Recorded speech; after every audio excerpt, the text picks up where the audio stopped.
Salut à tous et bienvenue donc dans cette vidéo du vendredi 13 mars. Donc on va faire l'analyse des crypto-monnaies. Donc aujourd'hui ça a été vraiment pire qu'un bain de sang là, ça a été vraiment une purge énorme donc sur les marchés. Là vous voyez ça a encore continué à baisser par rapport à hier et donc on le voit sur le graphique du Bitcoin que ça a continué. Donc je vous avais dit que le Bitcoin pourrait probablement aller en direction des 4900. Et franchement, je ne pensais pas qu'il irait aussi vite déjà. Et deuxièmement, je ne pensais pas qu'il irait encore plus bas. Donc c'était possible, mais je ne pensais pas que franchement il irait plus bas que les 4900. Je pensais qu'il prendrait son rebond en 4900. Et bien figurez-vous qu'il a été franchi les 4900 et qu'il a été sur un support intermédiaire encore inférieur. Euh, donc on a été proche des 3000, on a été jusqu'à 3782 sur Binance. Le Bitcoin a descendu à 3782 dollars. Alors qu'il y a encore quelques semaines, moins de 3 semaines, on était à plus de 10 000 dollars. C'est énorme cette purge. Cette purge, elle est vraiment énorme, malade. Personne, je pense, n'attendait le Bitcoin, que le Bitcoin reparte à ce niveau-là, à part ceux qui sont toujours dans l'idée d'acheter vraiment beaucoup plus bas, qui disent moi j'attends le Bitcoin aux 5000, etc. Bon, il n'y avait rien qui pouvait présager que le Bitcoin irait si bas. Euh, mais voilà, il y est allé, voilà, c'est un fait. Donc si vous avez suivi le marché simplement et vous avez vu qu'on était dans une baisse, vous êtes sorti du Bitcoin ou vous avez vendu du Bitcoin, alors vous êtes bien, comme moi. Donc là, vous êtes serein et vous êtes même content. Pour les autres, c'est la panique, c'est les pleurs, c'est tout et tout ce que vous voulez. Mais voilà, bah, tout ce qu'il faut faire pour cela, c'est attendre que le marché remonte. Mais voilà, il n'y a plus que ça à faire. Et c'est là que c'est dommage de ne pas pouvoir anticiper, enfin, pouvoir suivre le marché. Euh, voilà, il faut acquérir les connaissances si on veut vraiment s'en sortir sur les marchés. Donc, voilà. Donc là, on est sur une phase de reprise. Donc là, vous voyez, la bougie d'aujourd'hui, elle est bleue.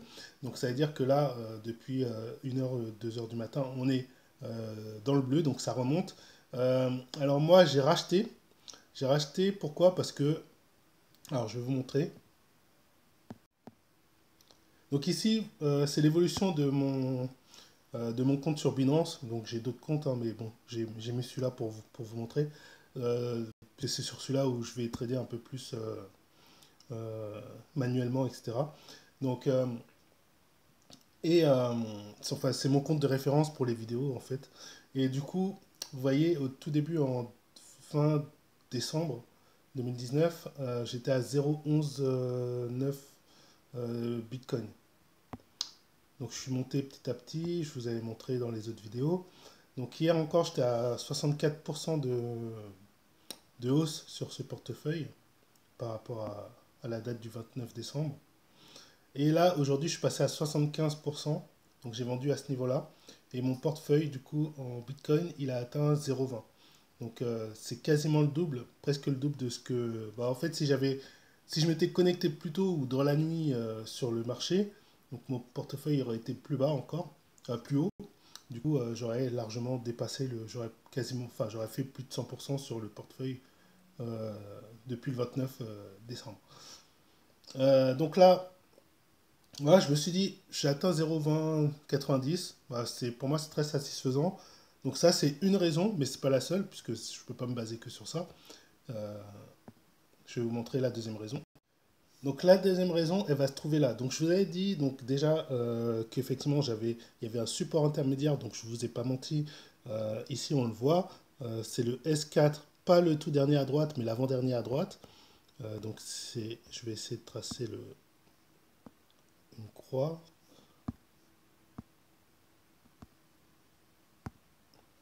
Alors voilà, voilà j'ai la croix. Donc ici, donc à 3925, j'avais un support intermédiaire. Donc voilà, c'est venu taper sur ce support, vous voyez, hein, c'est clair et net. C'est venu taper sur ce support-là. Donc moi, je pensais que ça allait s'arrêter ici, même avant. Je pensais que ça allait s'arrêter au 4900, donc sur le S3 de l'avant-dernière, enfin avant-dernier S3. Et finalement, c'est venu taper sur l'avant-dernier S4. Donc ça m'a pris de court. J'avais un niveau intermédiaire à 4400. Et je pensais que ce serait le plus bas possible. Et ben non, ça a été encore plus bas que ce que je pensais. Et si ça devait repartir à la baisse, comme je vous l'ai dit, on a un fort support ici à 2900, à 3000, 2900, 3000. Donc vraiment, si ça devait repartir à la baisse. Alors la raison pour laquelle moi j'ai racheté, en fait, elle se trouve sur une unité de temps inférieure. Donc c'est sur le H1. Et bien encore que j'ai un peu trop anticipé mon achat, mon rachat. Parce que c'est pas garanti que ça ne rebaisse pas. Simplement, en fait, on est passé au niveau du RSI, donc on est passé dans le corridor, donc dans le couloir. C'est-à-dire qu'on est sorti de la zone de survente. On est repassé par là. Donc, ça ne veut pas dire que c'est forcément un signal d'achat, mais généralement, la zone du corridor, c'est une zone où quand on arrive par le bas, eh ben, c'est une zone où je considère qu'on est en mode, on peut être en mode rechargement. Mais attention, il y a d'autres choses à prendre en compte, mais c'est une zone des fois probable, propice au rechargement.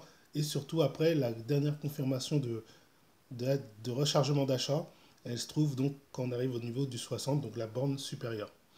Donc voilà, c'est sur ça que j'ai basé mon rachat, sur le franchissement voilà, du 40.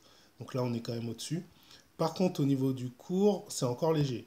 On est, bon, on n'est pas mal. Donc là, euh, on est en train de passer sur la moyenne mobile 25, mais on l'a pas vraiment franchi. Normalement, il aurait fallu que j'attende la clôture de cette bougie-là pour acheter. Ce que j'ai pas fait, c'est peut-être une erreur de ma part. On verra. Au pire des cas, voilà, bon, j'aurais, bon, au pire des cas, je suis quand même bien. Donc bon, à ce niveau-là, je m'en fiche un petit peu de faire une petite erreur. Je vous avoue, je le fais un peu par anticipation parce qu'après je pars, donc je sais pas si j'aurai le temps de vraiment réagir sur les marchés. Donc c'est un peu aussi la raison qui me fait agir plus tôt. Voilà, mais sinon, attendez le franchissement de la moyenne mobile 25 ici, moyenne mobile 20. En fait, c'est la moyenne, en fait, c'est la borne médium du Bollinger. Donc attendez son franchissement et s'il l'a franchi à la hausse, et ben alors vous pouvez racheter tranquillement. Voilà, et en 15 minutes, j'avais repéré aussi quelque chose. En 15 minutes alors, ouais, à chaque fois faut. On passe bientôt en surachat en 15 minutes. Je pense que vous le voyez. Hop, je vais essayer de dilater cette courbe. Voilà, on voit mieux là. Donc là, ici sur le RSI, vous voyez on s'approche des 60 en 15 minutes. On ne l'a pas franchi. Donc c'est un deuxième truc qui me dit que j'ai peut-être trop anticipé le rachat. Et ici, on est en train de coller à la borne haute de Bollinger. Donc on est, voilà, probablement reparti. Voilà, s'il y a un franchissement déjà des 60 aussi en 15 minutes, eh ben, on sera en zone de surachat.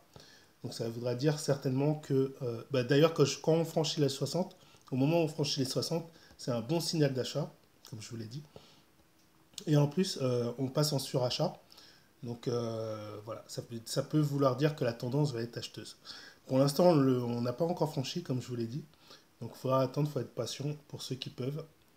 Voilà, sinon, ceux qui ont fait comme moi, qui ont vendu assez tôt et qui sont en profit, bah, si vous n'avez pas le temps de regarder les cours tout le temps, bah, vous pouvez racheter maintenant. C'est déjà un bon prix. 5200, bien que voilà, on n'est pas dans les 4000 comme on aurait pu l'être il y a quelques heures encore. Donc voilà. Bon, après, c'est un choix, c'est à vous de voir. Ça se trouve, moi, je vais racheter, ça se trouve, je vais revendre pour voir si. Peut-être que si ça repasse sous la moyenne mobile 20 là, comme c'est en train de le faire, ou si, non, si ça vient taper la borne basse du Bollinger en 15 minutes, certainement que je vais revendre. Parce que ça voudra peut-être dire que ça repart à la baisse et j'essaierai de racheter plus bas. Voilà, bon, c'est une idée, on verra. Allez, je stoppe la vidéo ici, parce que là j'ai des choses à faire et je vous dis bon investissement. Et certainement bah, que je ferai une vidéo plus tard, peut-être dans la journée, dans fin de journée ou demain. Voilà, en tout cas, bah, c'était un petit flash pour cette fois-ci vous avertir un peu tôt de ce que j'ai fait, etc. Allez, ciao, bonne journée.